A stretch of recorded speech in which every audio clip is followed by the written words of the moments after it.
G'day, I'm David G. Sheshnaag, Yoga Center. What on earth is Kundalini? This video is about Tantra, the most taken out of context philosophy on the planet at the moment.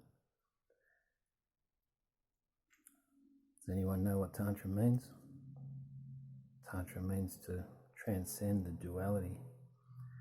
How do you transcend duality? There's two energies involved. One is Shiva and one is Shakti. When the Tantric philosophers talk about Shiva, they talk about this aspect of life, which is pure consciousness. It's not masculine consciousness, it's not the solar energy, it's not anything to do with your left-sided brain. Pure consciousness is pure consciousness. It's the space behind everything that allows the experience to happen. It's known as Paramatma, this vast intelligence that pervades all of the universe. Everything in creation, everything that is anything is seen as Shakti, the manifested energy.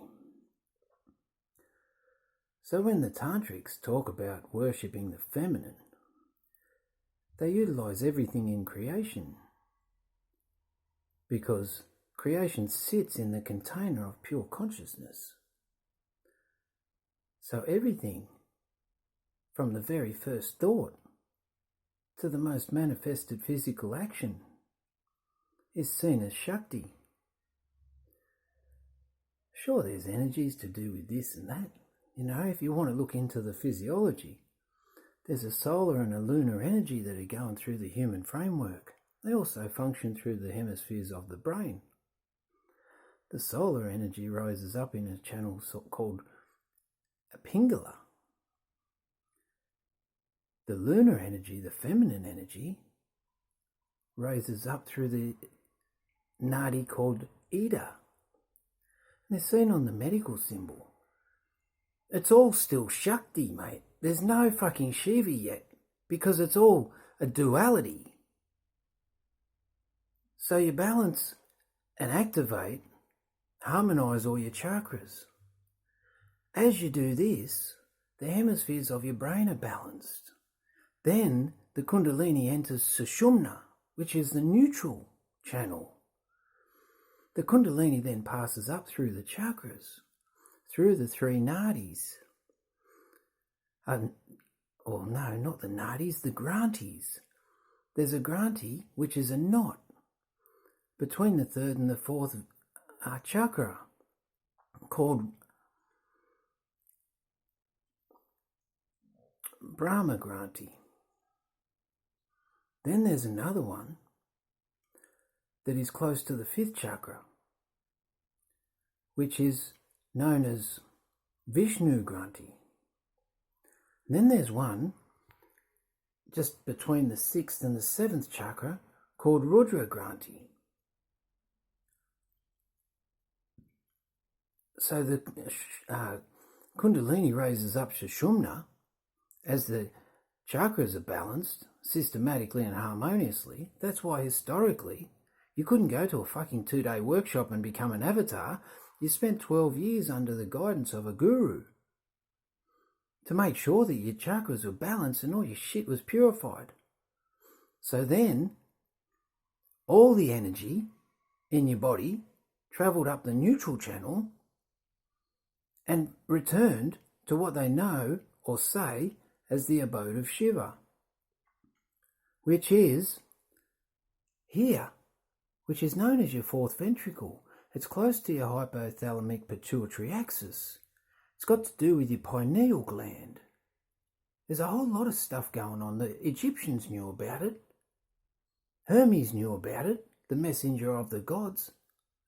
Thoth knew about it. That's where the word thought came from. It's all connected, okay? But you can't throw around Shiva and Shakti. You can't go to a workshop and someone else balance your Shiva, because there is no fucking Shiva. Because Shiva is the omnipresent, omnipotent, and omniscient energy of God. It's the space in the bathtub that doesn't give a fuck what you do. It's purely neutral. Sure, there's masculine energy and experience of the human framework, and there's feminine energy too. And that's all to do with the expression of duality, which is a part of Shakti. The Tantric philosophy utilizes creation and every aspect of it to experience pure awareness. That's what Tantra is. Don't believe anyone that's telling you contrary, because they don't understand the philosophy, and they probably can't awaken your Kundalini because theirs isn't awakened. I understand at the moment Tantra is like yoga and has to sneak in the back door like a sneaky bastard. Yoga came in as exercise. Tantra is coming in as sex. Okay? I don't care how it comes in, as long as the philosophy to do with Atma-Jnana, which is self-knowledge, and the return of what they call Sanatana Dharma, the eternal purpose of the human being, comes to fruition as we enter into a new paradigm of understanding where we know that the soul is universal by nature. Once the soul merges with Paramatma, it's a bigger gig than you think.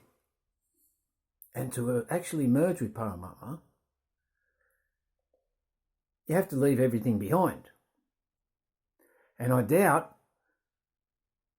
that many people will be willing to leave everything behind, because at the end of the day, you won't exist anymore. And that'd be the most terrifying thing as a human to experience. Not being able to exist because you've been fragmented into an I so long ago. There's my rant on Tantra and not believing anyone, because there's a lot of corruption coming out about these false gurus, fake gurus, exploiting vulnerability. Gets my goat up, mate. It is abhorrent to exploit the vulnerability of anyone seeking to know the truth and then being in a position of power and doing what you will with those people. Because ultimately, if you're exploiting anyone in the name of anything, then you don't fucking know that that other person is a part of you. And if you, whatever you do to them, you're doing to yourself. There you go, there's my rant on Tantra. Oh, I can breathe now.